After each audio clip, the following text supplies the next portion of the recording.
Travis Kelce caught 12 of his 13 targets for 179 yards yesterday, a touchdown, and incredibly, Kelce had caught 29 straight targets until one was broken up with about 8 minutes left in the game. So it seems that so far his relationship with Taylor Swift has not been a distraction. It has been an inspiration. Keyshawn, do you agree? Wait, his relationship with Taylor Swift has not been a distraction to his relationship with Patrick Mahomes. Yes, but it has been a blessing to the. Oh, I got it. Enough. I'm just messing with that. Yeah, I agree that it hasn't been a distraction. I just want them, meaning Taylor Swift and Travis Kelce, just to make it official, man, so we don't have to speculate. And I don't like talking about people's relationships without actually knowing. For all we know, they could be collaborating on something together other than what we want them to be doing. But clearly it did get in the way, and I tried to tell you that earlier this year when this first was reported that he was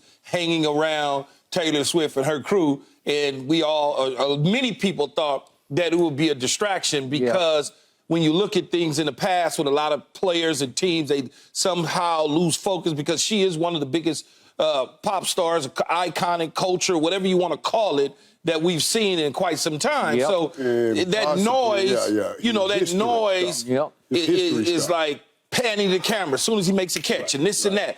And so we automatically assumed that it was going to be a distraction. But I knew all along, I'm saying like, it's not, because he, number one, isn't built like that. Like he was already, for all intents and purposes in the professional sports world, a star. So it wasn't, this was not some first year, second year, third year guy coming into the lead and bumping into someone at a restaurant and then going, oh my God, I'm going to take her out on a date, and it becomes news. It was like, I've been in the social media game for a minute. Like, you know, he's people know what his taste buds are like. So when you look at it, it's like, it's not going to be a distraction at all. It's just not. It's not going to be a distraction one bit. And the good thing, or better yet, I'll say the great thing for this team is that they're still on course. They're still on course to making yet another AFC Championship game appearance at home. That would be 6 in a row, and possibly another Super Bowl appearance. They're on track for that. So I tip my hat off. All right, before Michael goes, not a distraction, but could it also be an inspiration for him? Because it seems like he's starting to really play at an even higher level. No, I don't necessarily know that has. I personally don't think her being around him and his family inspires him to focus in more to play football. These are the same things that he's been doing for the most part his entire career. I do say they put a heavier emphasis on getting him to football because the lack of production from the other receivers at times. Plus, that's his boy. Like, that's just when I'm the quarterback's boy, the quarterback is going to look for me no matter what. I mean, they vacation together, they hang out together. Patrick Mahomes' wife is now hanging out around Taylor Swift. I mean, it's just a relationship thing. That's what it is. I just want them to come out and just say, hey, we together or we're not together, so we don't have to speculate. I've always believed that we all have certain things that we all aspire to. The Bible calls them things that are common to all men. We all eat, sleep, breathe. These are all common to all men. We also all have a need for affirmation and confirmation. Jimmy Johnson used to always say, everybody may come for different reasons. Somebody may want to make money. You may want to be famous. You may want a Taylor Swift pretty person. You know what I mean? And but if we focus on winning, you can get all of those things. You can get all those things. Taylor Swift being around this team, I'll tell you what I see. You said they're winning in spite of the distraction. No doubt it's a distraction. I'm saying that it's a distraction that helps them. It's a distraction that helps them. I've been there, man. When you've been at the top for so long and you're winning all the time, and get this now, Travis Kelce, Patrick Mahomes, these are dudes that love the spotlight.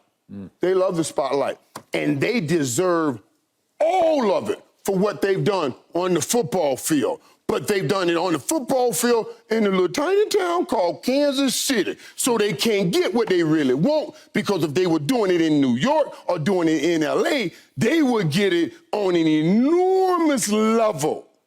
Taylor Swift brings Kansas City near LA in New York. for them. You understand what I'm saying? It puts a LA light on them, it puts a New York light on them, and it puts it on them in little old Kansas City. That's what it does. So absolutely, it's a distraction, but a distraction that helps a team that has climbed this mountain over and over and over and over and over again, and it says, now, we just put a new cherry on top of that mountain. Climb it again for this new cherry. No, they playing better because of it, because they know they got more eyes on them. And they are not just opening up on this show and sports shows. They're opening up on Access Hollywood, E, and all that other stuff, because Travis Kelce has Taylor Swift up there. Like Bill Belichick said, he's made a lot of catches. This one was a real catch. So it got to the point yesterday, as I'm watching, that all of a sudden Travis scores on some weird play. I don't even know how he got it in the end zone. It was a dangerous play. But the point was, flash up to the box, and Taylor Swift and Mahomes' wife have choreographed and obviously rehearsed a touchdown celebration, right? Okay, that's the quarterback's wife and the tight ends, whatever she is. Every time you throw a touchdown, they're going to get this. Okay, that's what you're going to get. So now I'm back to what you guys, we've all talked about here. Wait, and say that, Skip, too, because people have already gotten on Patrick Mahomes' wife because they thought she liked too much of the spotlight before. So now she gets it like she really wants it with Taylor Swift as her bestie. All right. So it looks to me like, in a very good way, that Travis is showing off for Taylor. And I don't blame him at all, because she's a big deal. And she's here. She came to see me, and I'm going to rise and shine, because my bestie is at quarterback, and he is going to find me no matter what route I run. And I've never, in all my years of studying, covering your game, I've never seen anything like the lack of route running of Travis Kelce. We always talk about the wideouts who run perfect routes. Look at Amari Cooper. He's the best route runner in football. This guy runs his own solo route. He just goes, and Patrick just stays right with him. It's not even backyard football, because in backyard, you at least call a play. You're going down and out. You're going deep. You're going something. He just tries to stay. Patrick tries to escape enough in the pocket until he waits, and Travis is just going to uncover. Wherever he's going to uncover, look for 87 and just throw it in his direction, because he's 6 feet 5 inches tall, and he can catch and he can run. And he is going to... And he's smart. He's very smart. He had caught 29 straight balls that you threw to him. It's insane. I don't know what the with everybody knowing, stop that guy, Skip. That's what's insane. Don't you try to stop him? Everybody is trying to stop him. It's difficult. And Skip, I'm telling you, you hit nails on the head when you talk about this dude right here. Now, they were putting Asante Samuel, Derwin James. These are some of the best DBs we have in the National Football League. And I want you to see some of the little things he does. Like, he was running away from a DB. He'll go to that DB, wait the last second. When he runs away from him, notice the little thing so you see how smart it is. He runs away, and he runs back down towards the line of scrimmage. He can never close. He doesn't fade up the field so the speedy guy can come up under him. He's always running away from the guy. It's brilliance. It's really brilliance. The Derwin James, the Asante Samuel, he's catching passes on DBs in the middle of the field. So this dude is just incredible. You know, the interesting thing, though, Skip, because I know that once Patrick Mahomes says he just does his own thing, right, everybody runs with it. And there's no real context to it and clarity. He's not doing his own thing, right? What he's doing is there's a big cavity in an area that he knows would stay within that area, because if he goes and he stacks up on somebody else, then it becomes problematic for the offense. But if he's running, for instance, he's running a deep crosser, then all of a sudden it's covered too. He decides that he's just going to hook up. He's just going to sit because in that cavity, it allows Patrick Mahomes to now scan the entire field to be able to say, okay, he's not crossing over into danger territory. He's going to hook up. Okay, but do you know how that would blow the minds of most quarterbacks? Because you are so conditioned. You practice it so hard. Of course. You played for a quarterback in Troy. Troy Aikman was so, you've got to be right where you're supposed to be. But he's still where he's supposed to be, because he knows he's going to be in that area. Patrick thinks he might be. Because Well, that's Patrick, fine. yeah, As long okay. as Patrick knows it, that's all that really matters. Well, they've given him room to run, and let's talk the brilliance of this. Let's talk the brilliance of it, because before Skip's right, it used to be straight timing. By the time a quarterback gets there, you got to let it go. Now, I don't want to minimize. I don't want us minimizing what this dude does, Travis Kelce does. You're about saying he can find holes, and Keith's talking right. He's right. So I got two linebackers right here. Now, what you'll see, say my job is to go hook up in front, right in the middle of these two linebackers. A lot of guys will lead a line of scrimmage and hook right up. Well, these guys are looking at the quarterback, and then they'll start closing down on that tight end. Yep. But Travis Kelce won't do that. He'll know he has to be here at a certain time. So maybe he comes run over here, and he'll pull this linebacker over here, and then hook up at the last minute, keeping this guy over here and pulling that guy. That's the brilliance of what they do. Key's right. He has an area, but he still manipulates 2 or 3 guys within the zone as he handles that area. It's fascinating why they're trying to take his head off, and he never drops a ball in 29 targets. It's insane. And if we could see the one that he didn't catch, it was broken up, I thought, but I think Travis thought he should have caught it anyway. It's the 30th one in a row early in the fourth quarter. If we could see this play, look what Travis does after this falls incomplete. So he throws it to Travis. Travis, again, it got knocked out of his hands, and he's just pounding the turf. Yeah, man, he is furious because he should have caught it. That's why. I think he should have caught it, but the DB gets his hand up He knows that he underneath. needs to squeeze it, and he was twisting and turning, and he just needed to bring it to his body a little bit That's more. not why he's hitting the ground like that. He's saying, no way I can drop that in front of my baby. That's right. Y'all crazy. That's what he's saying. No way I can drop that in front of my baby. You don't know if that's that man's baby, That's man. what he said. You have no idea, Michael. Hey, man, listen, man. They you may up be there doing a project together. And listen, you ain't doing no project if you up there doing patty cake, bake me a touchdown, bake me a touchdown. That ain't no project. That's it. That's what that is. They playing patty cake, bake me a touchdown. You know, Patrick Mahomes could have been 23 or 23 in this game if it wasn't for the couple drops in the first half by receivers. Dude could have in the first half, he could have been like 23 or 23. They got McCole Hartman back. I got it. Said nothing about that, too. Though, Okay, man. and yet they ran the ball nowhere yesterday. Pacheco, who's been really good for them, he tried 13 times and got 32 yards. That's 2.5 a crack.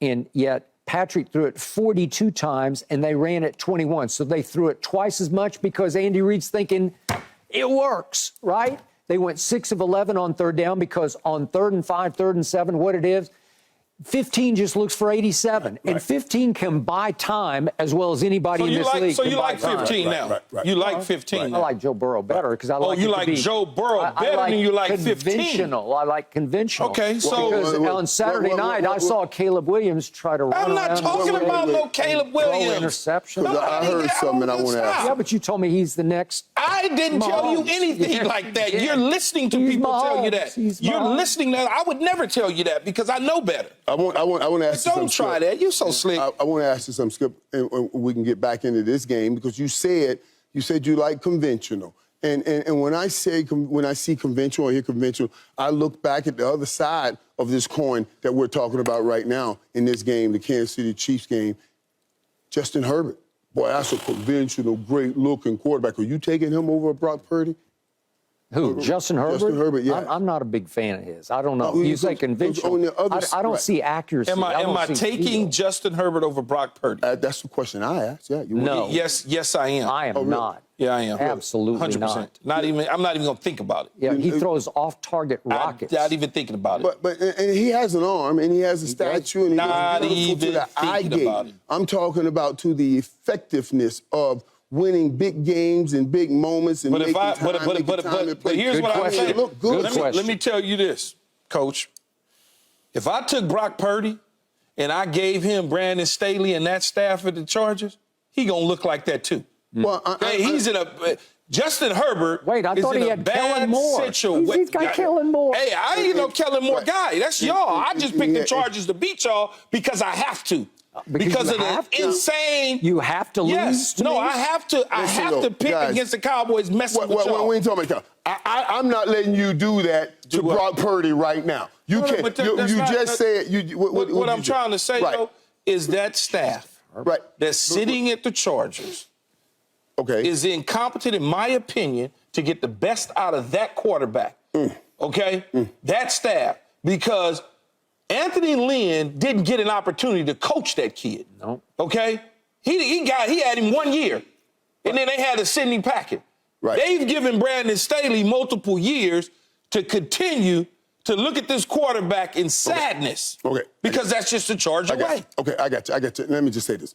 So what you're saying is, though the Chargers organization have dug deep into this and brought in quite a few people, they still haven't hit and amassed the key to open the door to make all of Justin Herbert's flowers fly out. But Mr. Irrelevant come in, and Kyle Shanahan found the perfect key for the last player drafted. But we can't find a key for the great statue. But this is what I'm telling you. We're finding every way to take things away from Brock Purdy, that's not, because we get caught up in what someone looks like instead of what you're getting on a football field and who's delivering in prime moments.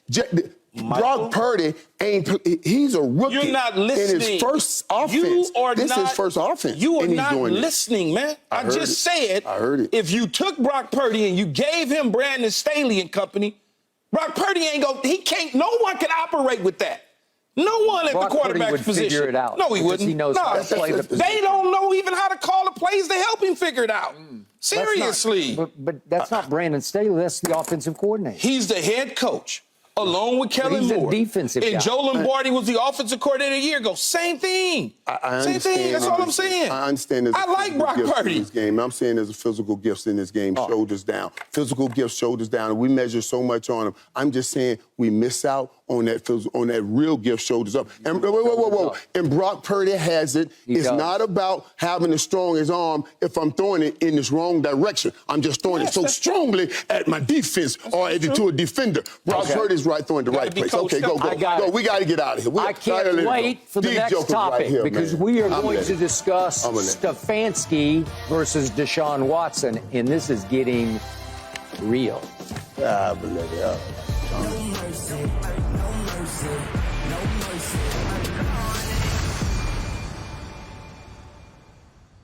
Thanks for watching, Undisputed fans. Do you want more highlights from the show?